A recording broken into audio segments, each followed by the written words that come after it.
Mbote na bino ba papa ba maman na bilenge o ezali agence na bino Smart Consulting o ezo salela bino musala ya kitoko. Tozana ba bourse d'études pour na bana na bino oyo bakokende kotanga na étranger etc. yango ebimi papa maman milengela yaka na bureau pour na ko se renseigner pour na intérêt ya mwana na yo. Tozana bourse d'études pour la Tunisie, tozana bourse d'études pour la Chypre, pour la Biélorussie, na Ukraine. Pour na ba union so bazana posa ya osala tourisme na Schengen, na Canada, na États-Unis, na Turquie, boya tozosala la bino assistance visa na $500 ya pamba. Ata yo mutu oza commerçant, ozana posa okende ko somba biloko no na Turquie, na Chine. Vous avez posé au Bétama tour à Dubaï, il y a qu'un Smart Consulting, Tosalo Moussala, Yakitoko, nous avons toute une équipe de professionnels qui seront là pour vous assister. Ba numéro na biso za na C, bobenga biso, pana ba o union so ba lingi kokuta na biso, ba ya na bureau, tozana commune ya Lingwala, na avenue Nyangwe numéro 269, arrêt à Sanef, référence Kin Marché. Bienvenue à tous. Smart Consulting, avec $500, on peut voyager partout dans le monde. Mercredi 21 octobre 2020, tout ce qu'on a communiqué pour nous aussi sa année 2020. Chef d'État la Ragibiso année de l'action. Est-ce que tout le monde a une action, Badamis, Félix Tshisekedi d'aller 3 pions à côté d'âme. Donc match là sous Moussandate, c'est le Badamiste. C'est la réplique de Joseph Kabila. Est-ce qu'il y a 5 pions? Toi, on a 4, toi, on a Mokov, Jésus, on continue. Merci, Nabino. On se prend la mer Mendazer Loba. Le 21 octobre, Moïse Robima. On a 6h, soyez combien? On a midi, on a 16h, 17h, Moïse Rokota. Ma pâté, c'est comme Rote et Rokoya.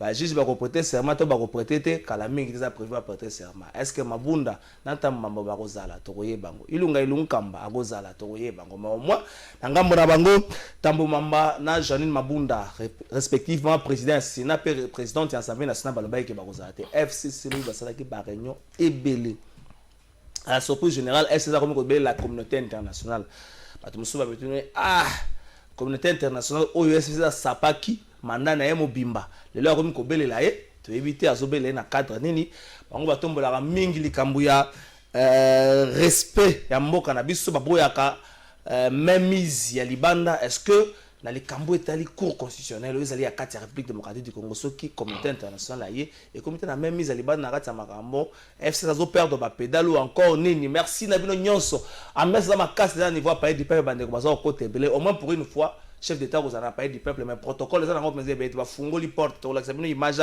nengi bato bazo pota mbangu tiba au kota na salle de congrès ba congolais ba roya ebele ba officiel ba roya ba député au tili voiture na yo na niveau stade au matin na bis et ko civil au na kati à part ba chef de corps ne ba roya lanzela si manzela ya direction ya la police ba on est ba côté la côté kuna. Espérons que nous serons dans le calme et mingi pété Congo et Bakozanga direct dès 11h15 tango makambo se komanda. Merci Nabino, c'est autour de ça de Robert Alessolo Mokola lelo sur ce plateau 3 personnes na Robana Bongo na Ndeko Arma Mukulu na ba na poane pour na mention dans la mer main de makambaza roloba. Ndeko Arma Mukulu boni. Mbote Ndeko. Toza na esengo ya ozalisu na plateau lelo to partager abiso makanisi pona ba imboka pona développement mboka. Monte que maloba la mer main des arosa lukutata. Même maintenant ils savent sur bon bobi ma sibino moi bon biso na so ba congolais dans ensemble moi et bobima et ngela na midi et kota na poko ma pate sika mote ko ndenge mo pele loyo na makamba ba juge moi et bimi et ngela na midi et kota na poko et sika mote ata li pata moke ko donc comment pour ça to pese le ngoni sika zwami bon to poste à la mer main de Longonia na contexte politique à l'époque parce qu'il était ministre de l'information et de la communication, donc Azaki porte-parole au gouvernement en fait. Il ne faisait que son travail. Mais on est aussi à Moussanae, où Ezalaki un peu lié na rationalité et na nationalisme, parce que Ebi Lambert Mende a mutu a littéralement contre pensée néocolonialiste, na contre impérialiste. Donc Ezalaki na façon à défendre Mboka puis ya ko rendre réalité ndenge makambo ya ndeko tambola mais kasi yambona kota makambo ano chubinga ya makambo ya lelo ozo sa makuna na bon oyo balobi ekosalama Oui, ça est prévu. Jusqu'à là, ils ont empêché. Bon, dans le bon conditionnement. Avant la côte je suis en train de gérer mon temps. Tikanga calme na loba. Avant la côte nazo saluer na makambo ezo le kana ensemble pour un sala sans cours. Nous constatons qu'il y a une évolution significative. Oh lelo ezo la kisa etende ko mukumadi. O azali muto azo créer ba trouble, azo torturer batu, démocratie eza kunate, soko lobika likam contre akangio. Tozo saluer ndenge évolution eza na kati ya assemblée provinciale parce que il faut qu'en réalité ba investir mais ba boy dans ko investir parce que likambwana il faut ezana traiter sur le plan judiciaire ou constitutionnel déjà pesa indingisa wana mais mukumadi azo gérer mboka na ye kuna donc et si ka azali kuna gouverner na kiyanke et c'est ce que nous remarquons actuellement et comme na ngoka kiyanke donc mboka et comme na ngoko ekoto ba mo gérer mboka na kiyanke kaka ça ce n'est pas une bonne chose donc kuna tolima ambu et sala malam justice azo likambwana ya sankuru po sankuru ekota na kati état de droit makambo kumba malam alors na yena makambo ya lelo mon frère vous savez tozana mboka moko o ezo senga biso beaucoup d'efforts d'abord sur le plan institutionnel et puis sur le plan judiciaire. Il ne faut pas qu'on soit en contradiction topé en confusion le secteur judiciaire n'a parlement. Ça c'est déjà un aspect très sensible au vivre le Nambour en Abisso. Alors, nous avons beaucoup de respect envers le chef de l'État. Mais moi, je pense qu'il y a un moment où Tozali, étant donné que Tozali est nationaliste, patriote, que le chef de l'État a joué un arbitrage. Parce qu'il est garant de la nation congolaise. Nyonso ya mago ekoleka leo na mboka na biso. Soki mboka de faire bandi lelo entre FCC cash. Parce que il faut te préciser que la majorité parlementaire est entre les mains du FCC. Voilà, il faut te bayango. Alors, biso tolobi boy. Le 13 octobre 2020, il a été clair na visite. Non,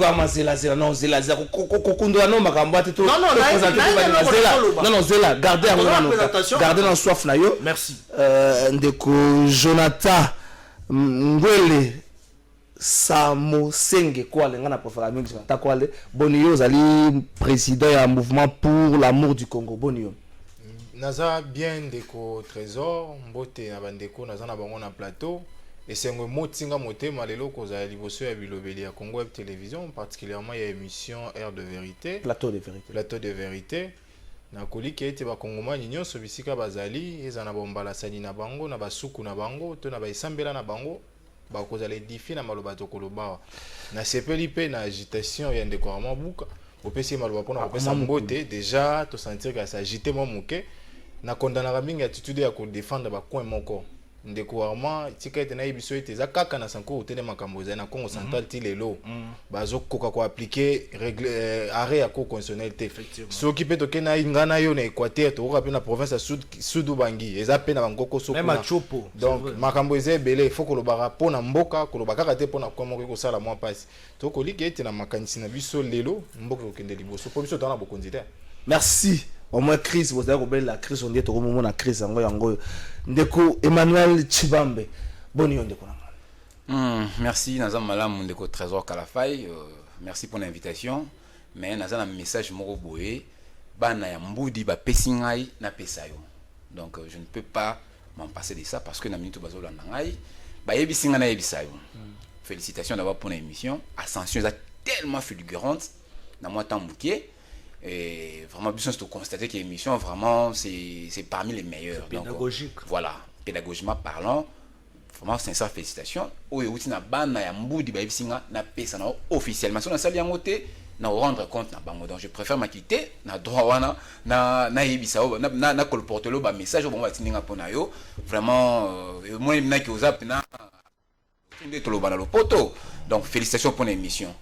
Bana Mboudi na pesi bino merci na ba congolais nyonso ba bazala Kinshasa pe ba bazali banda ya mboka mosala eleka maloba nebe na pesi merci na batu nyonso batangisaki ngai elongo na bandeko Emmanuel Chibambe na Ifasik bapesaki so quelques principes oyo esengeli totosa po ete lobi tomata na ndenge ya malamu me topesa pe longonya pe botondi na bakulutu nyonso balekaki ava biso toleka toyi kotanga bango ta police te kosila nkola lelo te mais au moins bato batrasaki nzela topesa bango longonya bato bazoleka na nsima tosali makelele yebake liboso na yo nzela na mutu moko ndasalaki yango merci na bino so bandeko bakongole ndeko Armand azonge pai na yo lelo oyo ava tokota nono na makambo nyonso démontre FCC akomi kobela la communauté internationale bomoni teke eza po ani bolingo tumbola bato FCC azobela la communauté internationale obino botutaka tola tobenganaki tokangaki loka suka bokangaki maison Schengen tokangaki maison Schengen tobengani tempérelio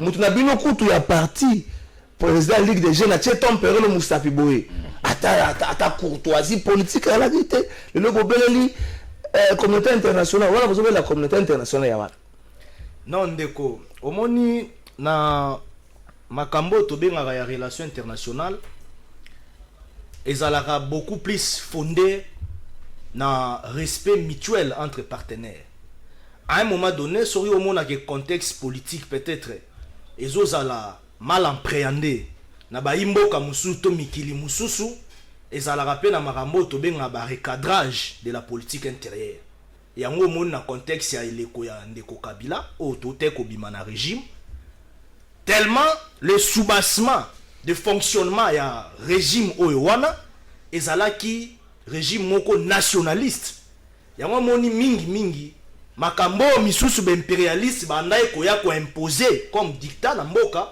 nde to bandaye ko memela yango pe balitomba mususu na façon ya kugérer na biso na kati ya mboka na biso na ba stratégie intérieure ya mboka na biso po mboka na biso libanda ya mokili ezala pe na rapport de force na yango donc eza na ndengo zolobela na te makamande ko Thierry Mosenepo bon ce n'est pas important na lobela parce que c'était tout à fait clair ezaki revendication moko yo ndeko amemaki kutu mokumba ya ba congolais ya bilenge à l'époque oya kendaki non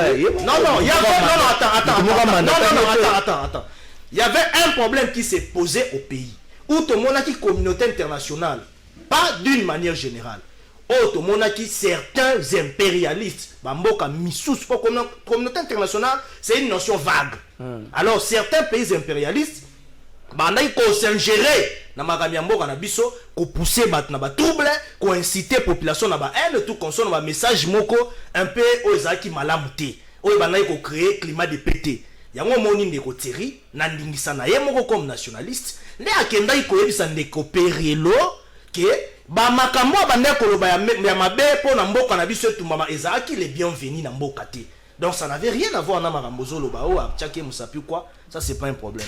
FCC ça vous alors vaincu déjà dans le FCC dans son communiqué o eza signé na ba président membre président ya membre ya de conférence ya FCC conférence de président ya FCC ozomona communiqué bimi soko moni communiqué on a na kati ba lobby makambo ya communauté internationale ba lobby te que communauté internationale ça suit je peux lire ça hein? J'ai ça ici attendez je vais lire ça très rapidement dans mon temps parce que moni makambo sous ba ko c'est la biso eza kamala muté tenga ngotanga paragraphe on effectivement attendez mon frère attends très rapidement alors je vais faire ça.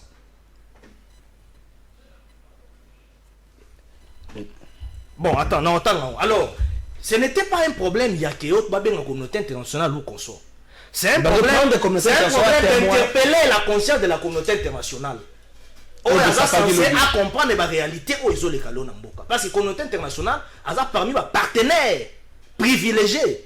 Alors parmi mes partenaires importants il y a mboka na biso to vivara na bango donc ça n'a rien à voir na mamozolo bango na ozongela non to koti penate tozo bongstaka nzela ndeko Emmanuel Chibambe Félix Tshisekedi Ranger Félix Tshisekedi fait le forcing Félix Tshisekedi béton ou Félix Tshisekedi dans le respect des textes avant to kota na moboko Félix Tshisekedi président de la République chef de l'État et aza osala makambo ndenge mibeko ya mboka et lobby pas le forcing. Je sais pas forcing eza place ni forcing eza wapi mibeko eza clair ndeko na ngai ba postula wana forcing non ce n'est pas ça ndeko trésor ba imboka ba wala biso na to lo ba wa émission parmi les émissions les plus suivies à Congo tina libanda ya mboka chaîne no bato balandaka ngo ndeko nanga nakolinga na émission na yo toloba biloko eza ya solo po bayiki o balanda biso bayeba réalité. Félix Tshisekedi, chef de l'État, azosala makambo par rapport à la constitution, par rapport à ndenge mibeko epesi lié. Mibeko lobby, chef de l'État, juge oya nommé, va prêter serment devant chef de l'État. Na bureau, y a conseil supérieur, y a magistrature, bureau na bango. Avant, on va présenter à la nation devant le chef de l'État, oui. l'Assemblée nationale, le Sénat, oui. Et puis bureau, et il y a le conseil supérieur magistrature. Alors, Babandi a président, oui. Assemblée nationale, oui. Sénat, et puis conseil supérieur magistrature. Avant le Babandi la présentation, article 10, la loi portant organisation et fonctionnement. Les trésors Kalafaï, Tikelangaï Ngonga, n'a répondre. Article 10, où il y a loi organique portant fonctionnement, il y a cours constitutionnel et ça clair. Et le lobby. Les magistrats sont présentés à la nation, d'abord par le chef de l'État, le président de la République, à la nation, à l'Assemblée nationale, au Sénat et au Conseil supérieur de la magistrature, représenté par son bureau. Tu vois la nuance? Et n'y a le baboué. Assemblée, président de la République Azali. Assemblée nationale, député Barozala. Député Barozala. Sénat, sénateur paix Barozala. Donc, représenter devant le sénateur. Débat. Quand on a nous qu'on a forcing, forcing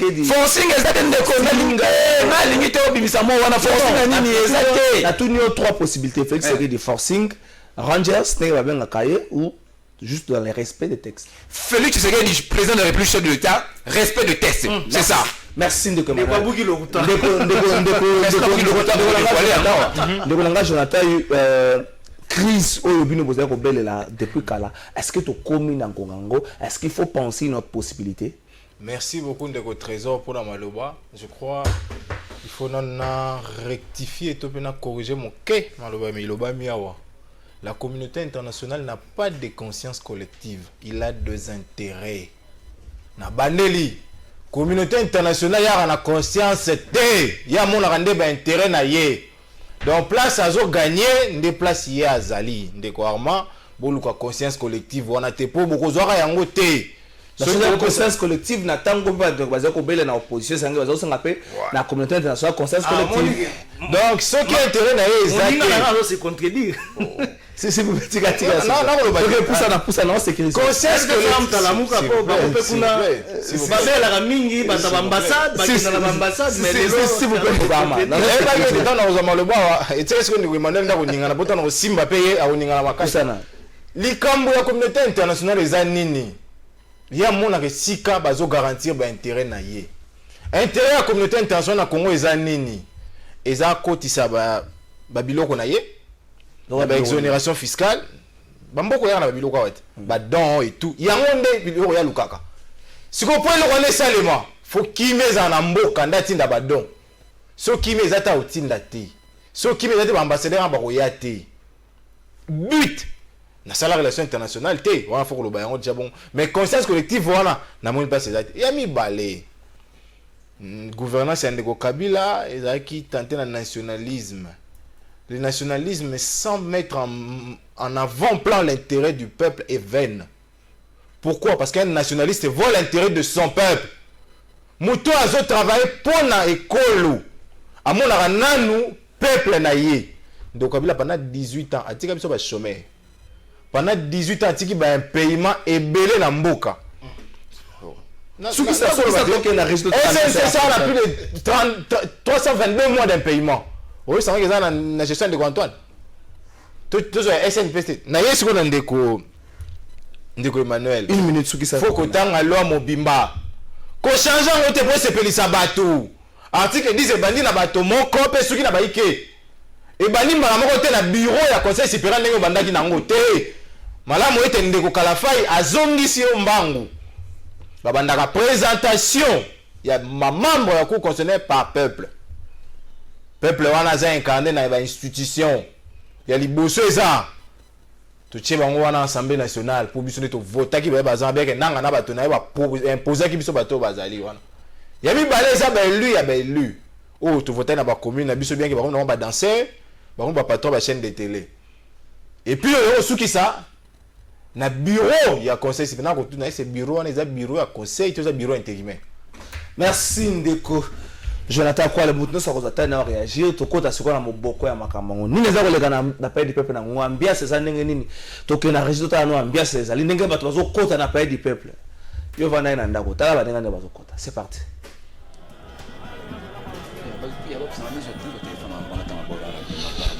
Patrick kocha molini na muté o esili to zongi yo la molini na ramune paix du peuple na no.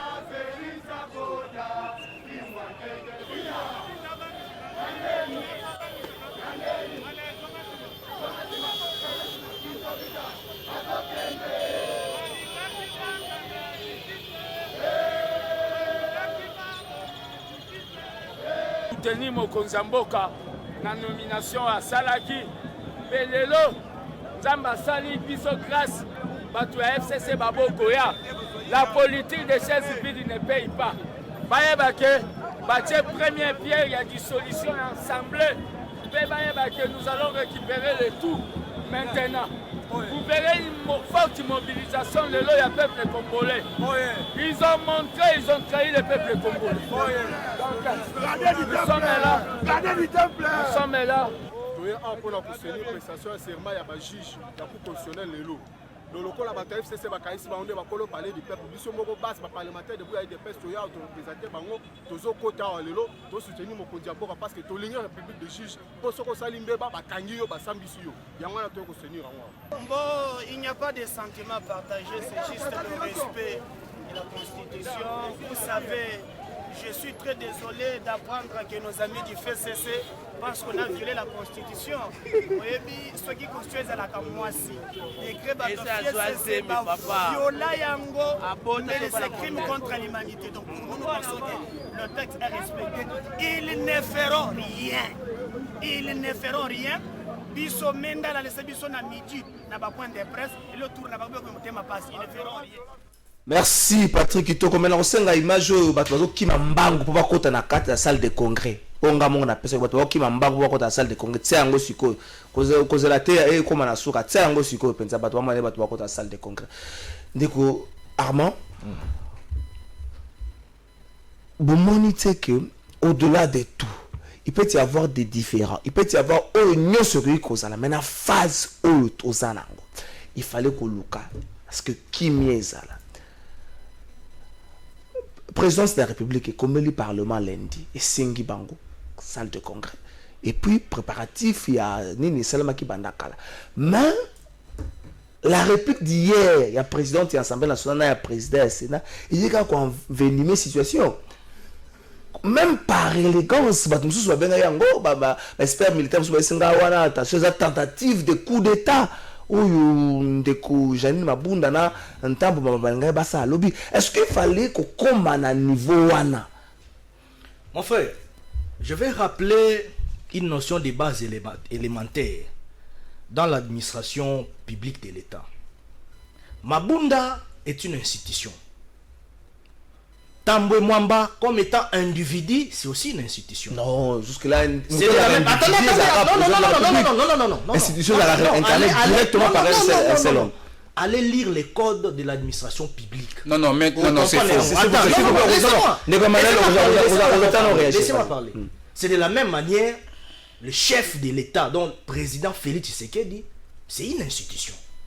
Tu comprends? Pas la présidente de la République, des confusions avec M. Moi, je suis expert en matière politique intérieure. Je sais de quoi est-ce que je parle. Je commence d'abord par dénoncer pour la Mambezo le Kalilo, violation de l'article 7 de la Constitution. Au Balobi, l'enceinte du siège de l'Assemblée nationale est une zone neutre et inviolable. Elle comprend les bâtiments abritant les services de l'Assemblée nationale. Tu comprends? Et consort. Les jardins et les voies publiques qui ceinture son enclos. Aucune autorité administrative, judiciaire ou militaire n'est autorisée à exercer ses prérogatives dans l'enceinte du siège de l'Assemblée nationale sans l'autorisation ou l'accord de son président. Mon frère, nous sommes dans un état où on suppose être un état de droit.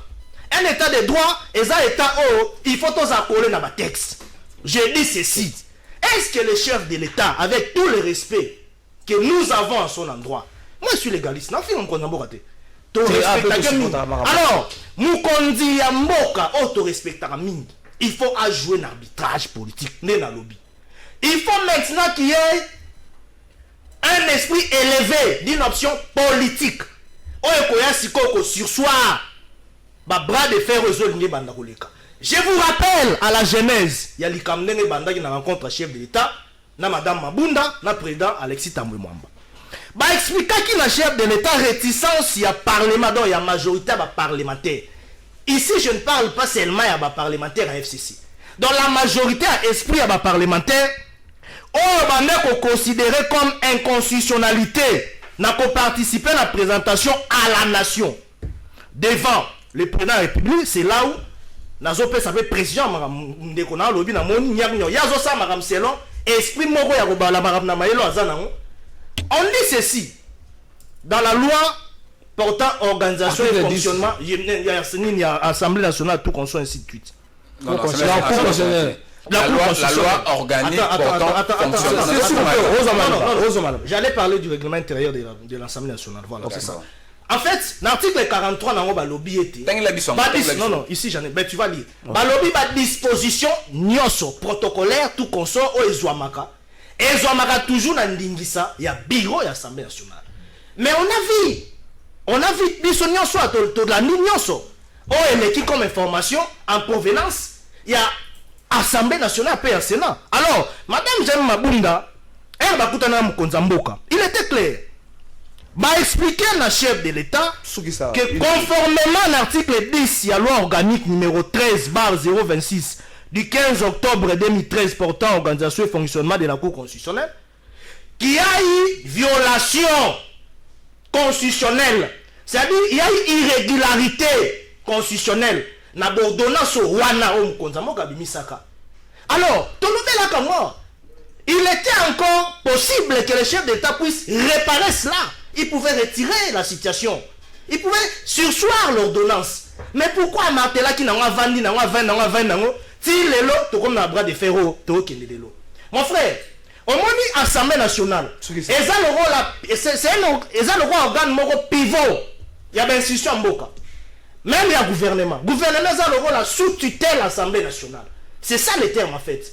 Toute démarche du pays pour avoir exécution à la loi, ça passe par l'Assemblée nationale, et puis le Sénat, et puis il y a communication à chef d'État. Alors, soit il y a autre côté ce qu'on a bras de fer entre les messages, la parole du président de la République, il ne s'agit pas ici d'une conférence soit d'affrontement entre le président de la République et l'Assemblée nationale et le Sénat. Il s'agit il y a affrontement entre la parole et l'acte du chef. Dans l'Assemblée nationale, dans le Sénat. Or, nous risquerons de vivre de pires, des moments de pire.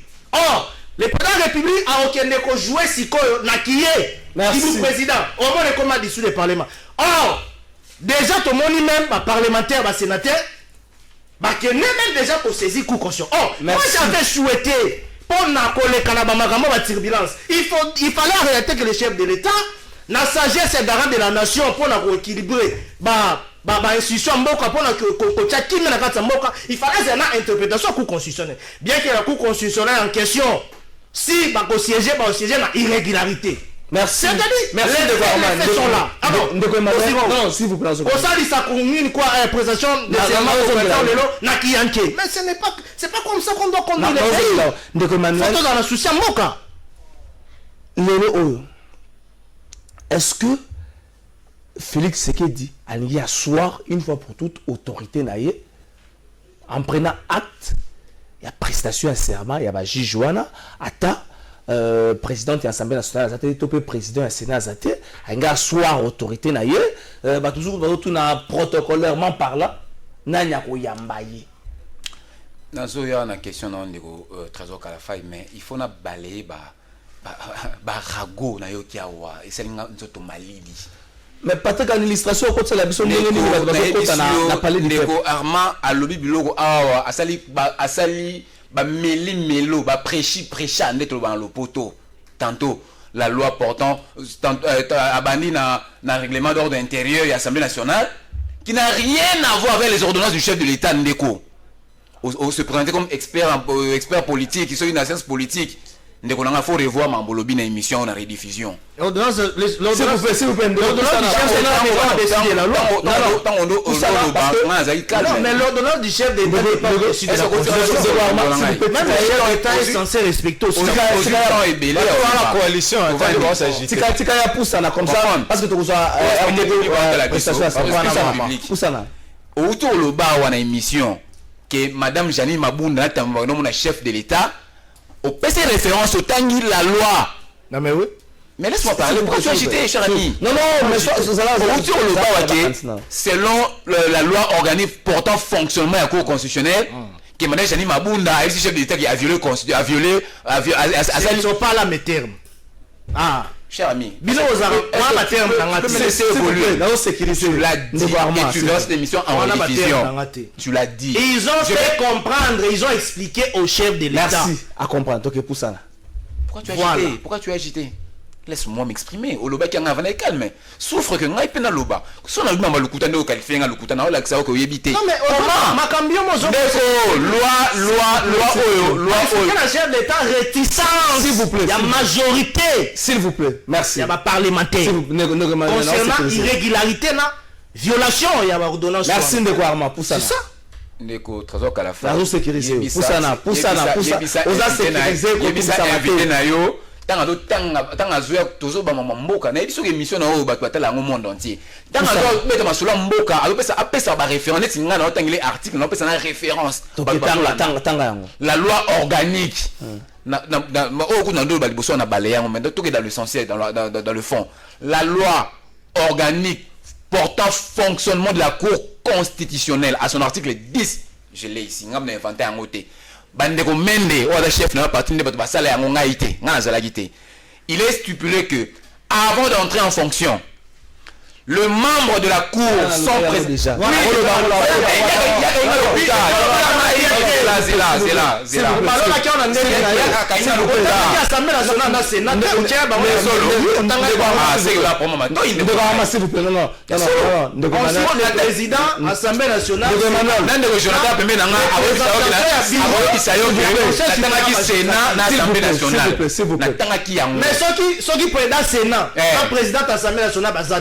Est-ce que le même président Sénat?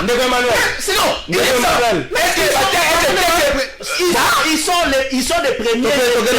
C'est faux, monsieur, c'est faux. Président Assemblée nationale qui n'a Assemblée nationale Sénat, mais pas président.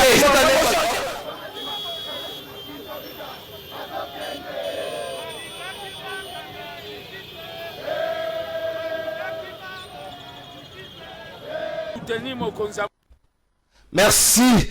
Bandeko sobana ngamba technique zaki juste pour na bandeko ba comprendre que to sécuriser baninga ndeko amama le besoin pas na yo tikano ndeko manela pusana ni comment le pusana ndeko trésor kalafai eloko yo yango tozo ya na baitando ike poto sa peuple na biso dans mangulu mukia o na média il faut expliquer population c'est le but il faut président assemblée nationale ou bien président sénat. Pour la ligne, il y a un conseil supérieur magistratif, bureau à conseil supérieur magistratif. Même moi, on peut préciser qu'il faut. C'est ça maintenant l'Assemblée nationale. Mais c'est quoi? Le conseil supérieur magistratif et le bureau représenté par son bureau. Pourquoi il va spécifier que conseil supérieur magistratif, il faut un bureau? Pourquoi ça révéler? Mais il y a un bureau. Mais l'Assemblée nationale, c'est un bureau. Balobi, Assemblée nationale, le Sénat, point. Et que le banini. Et que le baquet, n'est-ce camarade dans la Christian Voanga, camarade dans la classe, camarade dans la classe, collègue dans la classe, Christian Voanga, à la sénateur, le nombre de députés qui servent notre ami, collègue de l'université, à Korea l'Assemblée, à cette député nationale. Honorable Tony Mwaba, à Korea l'Assemblée, à Korea dans la prestation de serment, à cette député nationale. L'honorable Patricia Seya, l'honorable Paul Chilumbu, l'honorable Moïno Nzangi, l'honorable Nani, pas s'appeler, à Korea, ceux qui vont et que madame Michel Mamounda y était, et ça n'a pas de fait. il n'y aura pas de problème parce que Bango là va s'y bailler. Madame, s'il vous plaît. Arrêtez serment liboso ya ba cadre na ba militant. Au conseil, au moins il faut tanga. Loi et lobby, bago prêter serment. Liboso ba cadre. Tikanga ina loba. Tikanga ina loba ndeko na ngai.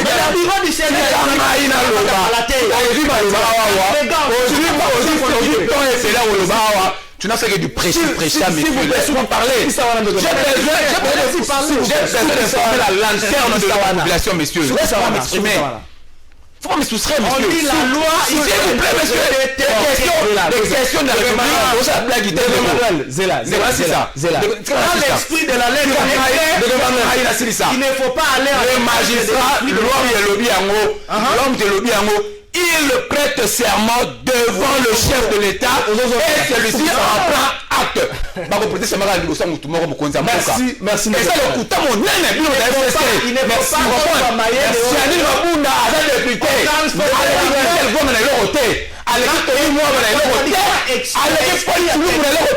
faut pas mentir à la population.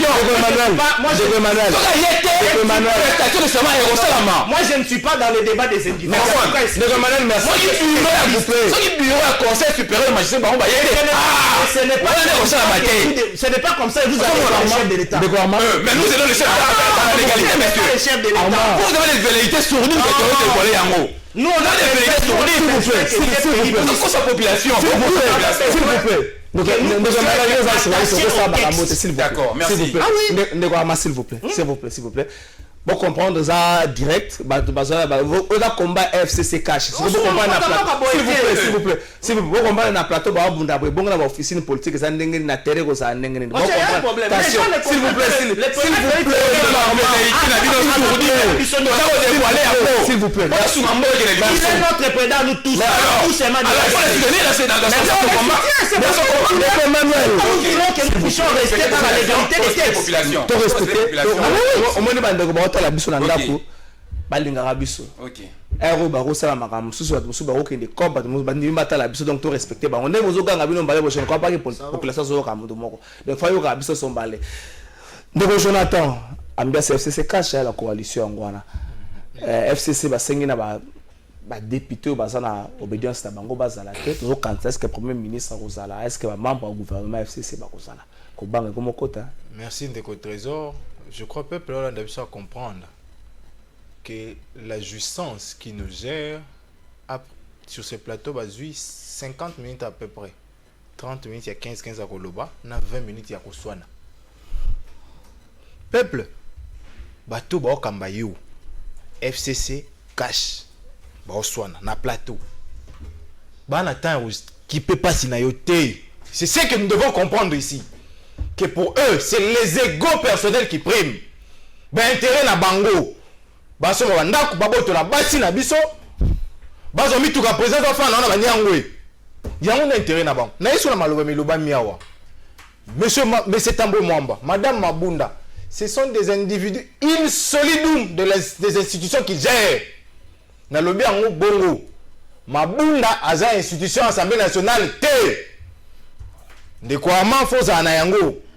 Ndeko Tambo aza institution Sénat te. Mais aza président de l'institution wana. La constitution parle de l'institution Assemblée nationale, institution Sénat. Ça doit être clair et limpide à noter. De deux. Le Congo est un état de droit. Ndeko ama Congo aza un état de droit te. Abet état de droit où tabeti la porte à Congo te. État de droit où bika te condamné.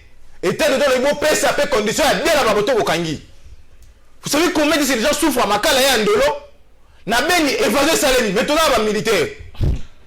État de droit la Congo à comité, ça il faut le noter. Vous avez une analyse populiste. S'il vous plaît. Moi je donne des éléments. S'il vous plaît. Moi qui est capable de nourrir ma prisonnier, vous allez me dire qu'il y a un état de droit ici.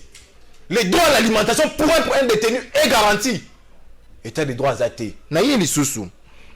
Option politique. Face à une violation d'un texte qu'on appelle la Constitution, de comment vous préconisez l'option politique? Constitution pour porter la route, c'est vraiment violer. Mais vous voulez qu'on porte en accusation le chef de l'État, c'est ça que vous voulez? Si c'est la sanction qui mérite pour avoir violé la Constitution, nous sommes d'accord. Voilà, qu'on met les politiques comme une violation constitutionnelle. Donc toi, mais ma chef d'État en accusation. plaît. Nous voulons la paix. Nous voulons la paix. S'il vous plaît. C'est pourquoi mon ami doit comprendre que nous avons intérêt que la coalition puisse continuer. S'il vous plaît, pour ceux qui ça. Une minute, ceux qui ça. Ceux qui ça, une minute. Non, toujours live, il y a prestation à Serma. Ndeko Ema. Présence, il y a des députés au Yebaïna Bangoana dans l'Assemblée. Ça ne veut pas dire le peuple. Ça, il faut l'avoir. C'est pas parce que 5 députés dont tu as cité les noms ici sont présents que vous interprétez Al-Moutoum, l'esprit de l'article disent. C'est faux. Quand on parle de la présentation devant les élus, qu'on interprète comme représentant du peuple, la majorité. C'est la majorité. Ça, il faut l'avoir. Merci. S'il vous plaît. Une minute. De quoi, Armand, l'FCC a demandé, n'a pas député, n'a pas à la tête. Toujours quand c'est peut-être Premier ministre, pas qu'on s'arrête, membre du gouvernement ou obédience FCC, pas qu'on s'arrête pour moniter que vous fungoli enfin porte na crise ou ba congolais belé ba zelaka ndenge batumba yembaki na marche moko Félix Telema boma libala bongo to benga na Kabila peut-être c'est ça un peu non kobenga c'est pas dans le kobenga mais c'est dans le système. Okay. Moi c'était dans le système. Est-ce que vous fungoli te porte ango mon frère oyebi nga légaliste. Moi je suis légaliste. C'est la raison pour laquelle je demande à mon ami Emmanuel azoloba le poto malamu. Mais Emmanuel nazo rappeler l'oromo. Emmanuel, j'ai eu l'opportunité de lire Sartre. Jean-Paul Sartre. Voilà, Jean-Paul Sartre. Okay. Voilà. Alors Bagiboy. Il ne faut pas interpréter l'esprit de la lettre selon sa position. Même si c'est lui qui a violé cet esprit de la lettre est ton supérieur, ou soit tu te trouves être son subalterne, il faut lire le texte tel que. Ça veut dire que il est clair. Le chef de l'État avait violé la Constitution. N'abordonnance à Zouaka, il y a 17 juillet. Wana toyebi, article 81, tolobela bango soki 9 articles mobimba. Ndenga sara maramsa contre ça, Premier ministre. Obungi mo. Tolobela yango. Tolobela article 158, il y a prestation à ça. Article 158, tolobela nyonso wana. Merci. Je vois que tu pousses na zonga ndeko Jonathan. Est-ce que cette fois-ci Tobanga dissolution à l'Assemblée nationale ce qui la prestation à serment ni Tambo Mwamba ni Janine Mabunda et puis quelques classiques qui a FCC ba été premier ministre a été Tobanga dissolution à l'Assemblée nationale. De trésor on a prophète mais il loukamba ozalate. Parce que déjà je vois mal dans un gouvernement qui se veut être sérieux. Bon c'est un premier ministre a un contact dans le protocole d'état. Vous pouvez imaginer ça? Ministre d'État en charge en relation avec le Parlement, oui c'était... Non, mais pas ça là qui... C'était... Et ça on diminué. On demande au protocole d'État de prendre langue avec les services du Premier ministre. Donc on ne respecte personne, on ne respecte pas les textes. N'importe d'autres mon nom dissolution, rupture, non c'est un lelo. Kaka Boutoyo ndeko nanga proclama ki ba oya député. Tout va quitter. Majorité c'est contre na yango te. Posa biso pe to voter. Tobiti ba wana baza bisoté. Ndeko chilo ba soki ni nabité. Kabila c'est un frère, c'est un ami. Il n'y a pas opportunité à konfongola biso o to benga ki informateur à son temps. Abo yango ou ta poto habité. On ne m'a pas l'information. Pourquoi la majorité on ne peut pas reprocher au chef de l'État, le Cameroun, il a vécu dans une sorte de sincérité. Donc, c'est un chrétien. Voilà, il a entretenu la crise qui naîtra maintenant. Sauf fait ça. De Yémo, on est pareil en haut. Tout à la langue, qui va être. Mais tout les simple. Sauf à dissoudre. Bon, on y va à l'élection dans les 6 mois. Pour-il les lots, c'est ni mon candidat à l'humanité. Dès qu'on ressort à la décision, il y a TGL pour se dire correct. Bah comme ça le jour bah ndenge ba vote na ndenge na bango ba poni pe batasi ko fois que nous voter tout ça wapi ndeko te moment très important na rentrée parlementaire bi ti les lots te ta 10 francs ba tie pour la sénité élection c'est dans 2 ans dans 2 mois au côté 2021 2 ans élection ti les te bi mon ni ba tie pour la élection te Alors que mon père Konde Lobby, ce qui va dissoudre dans les 6 mois, donne-nous les élections. Avec quel argent? Oh, l'année passée, tu as vu, si le budget, tu as eu un État qui se fait sérieux. Budget, tu as évité sur de combien? Donc nous pensons à ta dissoudre. Nous évité sur un peu sous communauté dans son égo financer l'élection pour aller dans un bon côté. Dollar et on a vu un de commission 21 déjà. 210. Donc c'est pour dire que le gouvernement est capable de nous mettre d'abord de l'argent de côté pour la CENI. Face à cette crise qui s'annonce, c'est au trésor. Crise de les arts en Congo. Le 3 novembre, États-Unis, et oui, ma président Sika, autant par le mois. Mais bon, pour sélection. En Afrique, c'est la décision de Matata. L'élection à la CENI, ma crise, l'élection à la CENI, tu es le dans le contexte de crise. Oui, corona. Non, je ne parle pas de crise sur le plan financier. Non, crise institutionnelle. Voilà. Ce que crise institutionnelle, on a corona dans les années. Nous donner des bonnes élections. Les bonnes élections en Afrique, c'est de l'argent. Parce qu'il faut équiper la CENI. Il faut la mettre dans des conditions idoines pour convoquer le corps électoral dans le temps. Ce que tu es là, nous avons un corps électoral, tu es biété. CENI, tu es biété. Les présidents de la CENI, tu es biété. Tu es là. À 2 heures élections, tantôt on parle de revoir les fichiers, tantôt on parle de recensement. Ça va se faire quand, où et comment, avec quel argent? Nous avons tout important, on va discuter, on va recevoir dans la TVA. Qu'est-ce que vous avez mis de côté, KHFCC, comme argent pour la CENI? Peu bon, on a dit non, c'est ce qui est 2 milliards. Exact. La zone est pour la Bango, avant la zone de Emmanuel, de Armand, est-ce que Makambo Oyo, Obem Minaku, à l'époque, patron de la majorité présidentielle à Lobaka, Soki Chadar et à l'équipe présidentielle, est-ce que vous avez vu comme la biso? N'est-ce pas là? Ayebaki na stratégie na le nini au FCC a évolué, a évolué soki to le président c'était makambo to vivre yango. Non mon cher. Omoni ngai nde na yebisaki yo na linga mingi kotika la légaliste. Et puis nazara na attitude moko ya respect envers chef de l'État. Parce qu'il faut rappeler dans le monde entier que le président de la République, Aza président, il y a IDPCT, Aza président, il y a la Moukate, Aza président Kachité, mais il est président de la République, de nous tous, même de mon frère qui est en face de moi. Alors, lorsque nous apportons des critiques constructives pour l'évolution de la RDC, il ne faut pas que les amis prennent ça mal. Parce que Balobara, collaborateur à Malam, Moueza collaborateur Oyo, chef de l'État,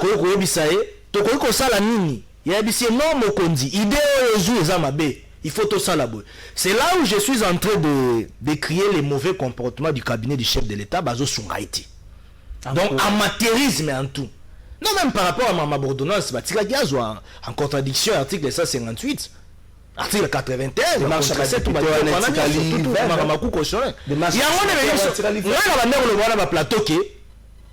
violation à Makambo, les sénateurs ont la démarche. Que le quorum n'était pas atteint au niveau constitutionnel pour que l'interprétation et le Cambouana. Le quorum n'est pas atteint. Mon frère, le quorum atteint ou pas, nous sommes devant l'irrégularité des textes.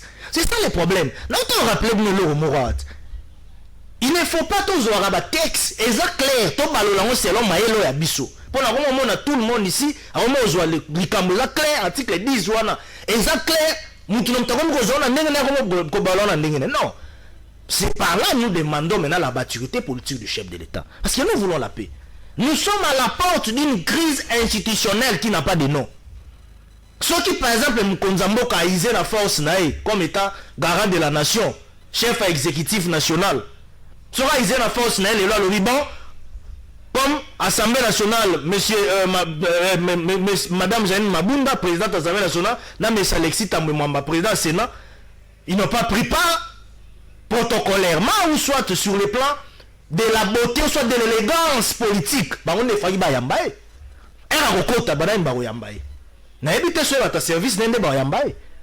Nous allons. Alors, la force à dissous du Parlement. Je ne souhaite pas. Mais ça peut arriver. Moi, je suis légaliste. Voilà. On peut mettre le président à l'accusation. Ouais, le Parlement peut. Alors, voilà, c'est là où. Parce que nous constatons maintenant le président de la République est en train de prendre un peu son coin. C'est-à-dire comment le Rwanda est équipé par secteur administratif, secteur judiciaire. Tu comprends un peu? La Cour constitutionnelle, un peu s'est frôlé un peu pour la carte. Or, tout ça, ils ont cacophonie politique. Notre pays n'a pas besoin de ça. C'est par là moi je suis en train d'interpeller la conscience de la jeunesse. Apparemment, nos aînés ont échoué. C'est à nous les jeunes maintenant, les grands non, je ne dis pas ça. S'il vous plaît. Je parle de la jeunesse d'une manière générale. Je parle de la jeunesse d'une manière. Non, s'il vous plaît. Je parle de la jeunesse d'une manière générale. C'est par là que tu comprendras que moi ici je ne parle moi je ne parle pas FCC, je ne parle pas cash UDPS, je parle Mboka, mais tout en restant dans les FCC, dans la CC, une convention des Congolais unis. Même la mère c'est légaliste. Alors déjà même il faut Mibeko et les Marikamboa. Mais moi je vais demander au chef de l'État que nous puissions lever une option politique, une option stratégique politique. D'office, les droits et qu'on s'incliner et puis au moment où on va tambola. Parce que ceux qui continuent à kaboyer, bah ils n'ont pas courant, snell, ça ne va pas. Il y a des dossiers tels que la session. C'est une session purement budgétaire où on doit voir même comment mobiliser pour la élection. Merci de voir. Autant la fonctionnaire, comment mobiliser pour l'économie, financer à malam tout conso. Merci de voir. Tout cela sont des choses à régler. Il y a prestation serment aux irrégularités. Merci de ce que Emmanuel. Est-ce que Kobanga Teki Parlement ceux qui prestaient ça remet salami qui député à FCC il était à centre FCC il était parlement ça na ba carte na yo a ko bloquer nango chef de l'état tokeni malembe le cambo ya seni tokeni le cambo ya budget prévision budgétaire exercice 2021 asa mo ba cartouche na ye to bossa na donc toujours ta singabi mo tokeni bosso ka président ça ba to bossa na biso affaire minimum ndeko trésor Kalafai makambo eze belé ya koloba o fona recadrer mais je n'ai pas temps, je vais à l'essentiel. Ok. Oui, chef de l'État Félix Antoine Tshisekedi Tshilombo, alors qui a bien qu'il y ait conseil la peuple congolais. Aïe conseil la peuple congolais. Et puis, à saler la peuple congolais. En contradiction de la loi. Atabino, s'il vous plaît. Nakiyanke. Non, c'est quoi?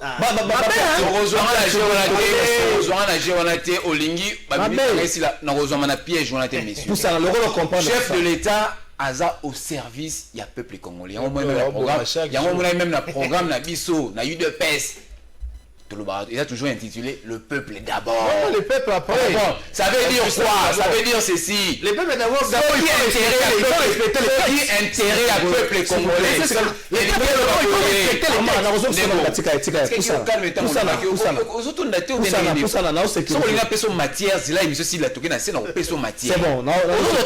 Mais malheureusement,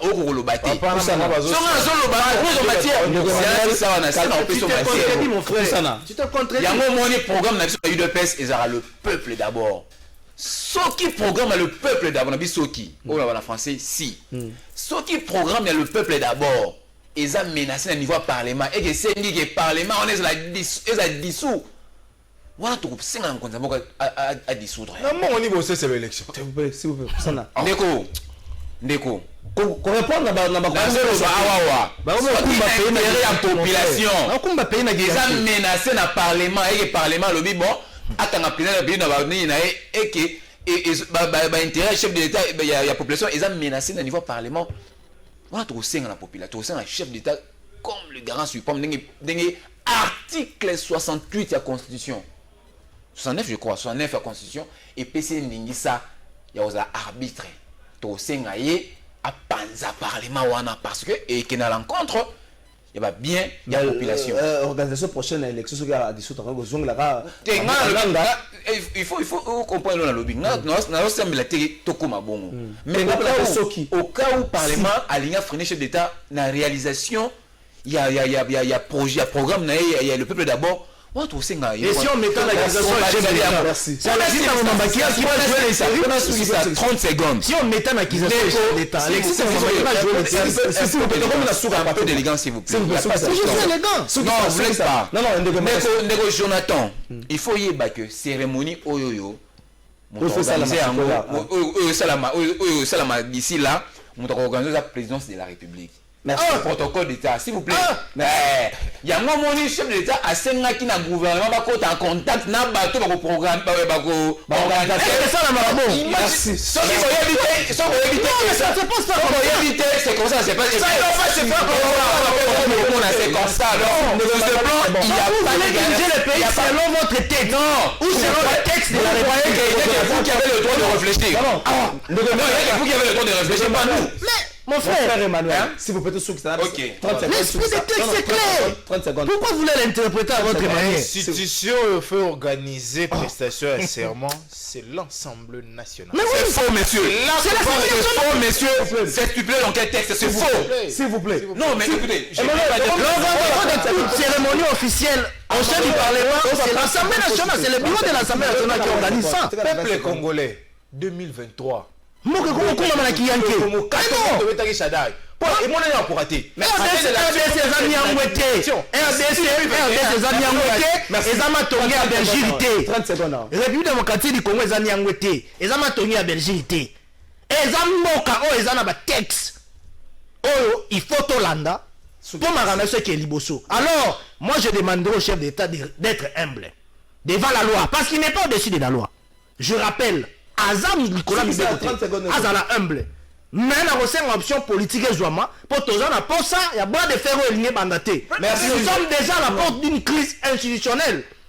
À outrance. Merci de demander 30 secondes. Qui ne va épargner personne, même pas Mtaïdepes, même pas Imboka FCC, même pas Imboka Soyi à la Moura. Le pays nous appartient tous pour nous à Kimia.